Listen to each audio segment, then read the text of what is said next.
జార్ఖండ్ రాజకీయాల్లో ఆసక్తికర పరిణామాలు చోటు చేసుకున్నాయి. రాష్ట్ర లెజిస్లేటివ్ పార్టీ లీడర్గా జార్ఖండ్ ముక్తి మోర్చా సీనియర్ నేత రవాణా శాఖ మంత్రి చంపై సోరెన్ను జేఎంఎం ప్రకటించినప్పటికీ గంటలు గడుస్తున్నా ప్రభుత్వ ఏర్పాటుకు ఇంకా రాజ్భవన్ నుంచి ఆహ్వానం అందలేదు.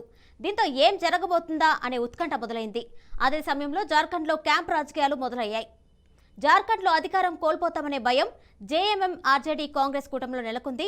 చంపైకు గవర్నర్ సిపి రాధాకృష్ణన్ ఆహ్వానం పంపకపోవడంతో ఈ గ్యాప్లో బీజేపీ తమ ఎమ్మెల్యేలకు గ్యాలం వేసే అవకాశం ఉందని ఆందోళన వ్యక్తం చేస్తుంది. దీంతో ఎమ్మెల్యేలు బేజారిపోకుండా ఉండేందుకు అధికార జార్ఖండ్ ముక్తి మోర్చా ప్రయత్నాలు ప్రారంభించింది.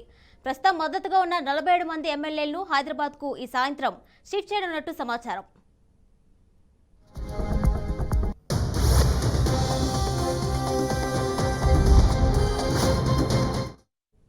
ప్రత్యేక విమానంలో కూటమి ఎమ్మెల్యేలు హైదరాబాద్కు చేరుకోవచ్చని, ఇక్కడ ఓ హోటల్లో వాళ్ళను ఉంచుతారని తెలుస్తుంది.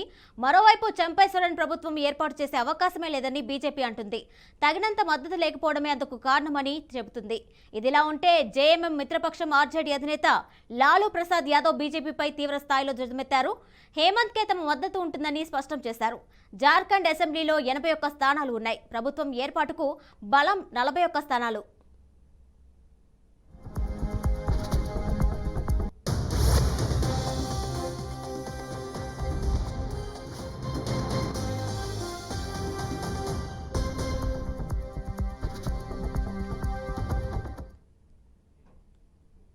జార్ఖండ్ లో ఉత్కంఠ రేపుతున్న రాజకీయాలకు సంబంధించి మరింత సమాచారం ప్రతినిధి అశోక్ అందిస్తారు. అశోక్,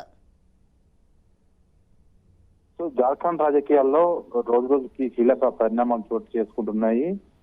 జార్ఖండ్ ముక్తి మోర్చా అధ్యక్షుడు హేమంత్ సోరెన్ అరెస్టు తర్వాత కీలక పరిణామాలు చోటు చేసుకుంటాయని చెప్పుకోవచ్చు. సో ఆ పార్టీకి చెందిన సీనియర్ నేతను ఇప్పటికే చంపై సోరెన్ సిఎల్పి నేతగా పార్టీ నేతలు ఎంచుకున్నారు. సో ఆ పార్టీలో పెద్ద కుటుంబ కలహాలు కూడా ఉన్నాయి కాబట్టి ఆ పార్టీకి సంబంధించిన సీనియర్ నేతనే ఎంచుకున్నారు.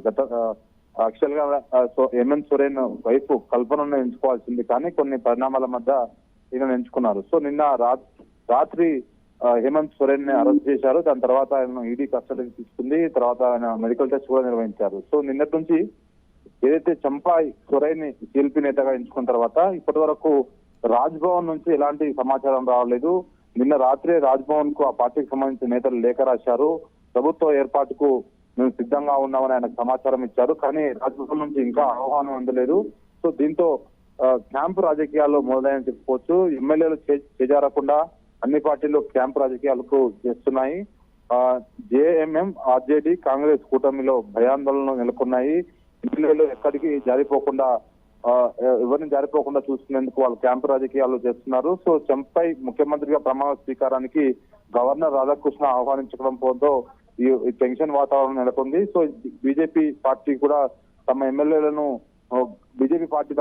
గాలం వేసేందుకు ఈ అవకాశం ఉన్న నేపథ్యంలోనే ఈ క్యాంప్ రాజకీయాలు మొదలని చెప్పుకోవచ్చు. ఎమ్మెల్యేలు జారిపోకుండా జేఎంఎం 47 మంది ఎమ్మెల్యేలను హైదరాబాద్ కి, అంటే జార్ఖండ్ లో ఉండకుండా హైదరాబాద్ కి షిఫ్ట్ చేయాలని వాళ్ళు నిర్ణయం తీసుకుని తెలుస్తుంది. మరి కాసేపట్లోనే జార్ఖండ్ నుంచి హైదరాబాద్ కి ఈ ఎమ్మెల్యేలు వెళ్లే అవకాశం ఉంది. ఇప్పటికే ఈ 47 ఎమ్మెల్యేలు వాళ్ళకి మద్దతు ఉంది. అందులో 7 మంది ఎమ్మెల్యేలు టచ్ లో లేరని సమాచారం ఉంది. సో దీని కారణంగానే ఎమ్మెల్యేలంతా హైదరాబాద్ కు వేరే రాష్ట్రానికి షిఫ్ట్ చేయడం వల్ల బాగుంటుందని వారి నిర్ణయానికి వచ్చినట్టు తెలుస్తోంది. ఈ రోజు సాయంత్రం వరకు వాళ్ళంతా హైదరాబాద్ కు తరలించే అవకాశం ఉంది. హైదరాబాద్ లో ఒక 5 స్టార్ హోటల్లో వారిని ఉంచే అవకాశం అని తెలుస్తుంది. మొత్తం జార్ఖండ్ అసెంబ్లీలో 81 స్థానాలు ఉంటే ప్రభుత్వం ఏర్పాటుకు 41 మంది ఎమ్మెల్యేల అభ్యర్థులు అవసరం ఉంది.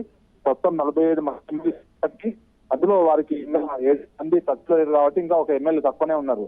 సో కాబట్టి ప్రభుత్వము ఒకవేళ ఆహ్వానం పిలిస్తే గవర్నర్ ప్రభుత్వం ఏర్పాటుకు ఇబ్బంది అవుతుందంటూ జేఎంఎం నేతల ముందస్తులో భాగంగా వీళ్ళందరినీ హైదరాబాద్ తరలిస్తున్నారు. సో ఇప్పటికీ హేమంత్ సోరెన్ సంబంధించిన కేసు సుప్రీంకోర్టులో కూడా విచారణకు రాబోతుంది. జస్టిస్ చంద్రచూడ్ నేతృత్వంలోని బెంచ్ ఈ కేసును విచారించబోతుంది. సో సోరెన్ తరఫున సీనియర్ న్యాయవాది కపిల్ సిబ్బల్ వాదనలు వినిపించబోతున్నారు.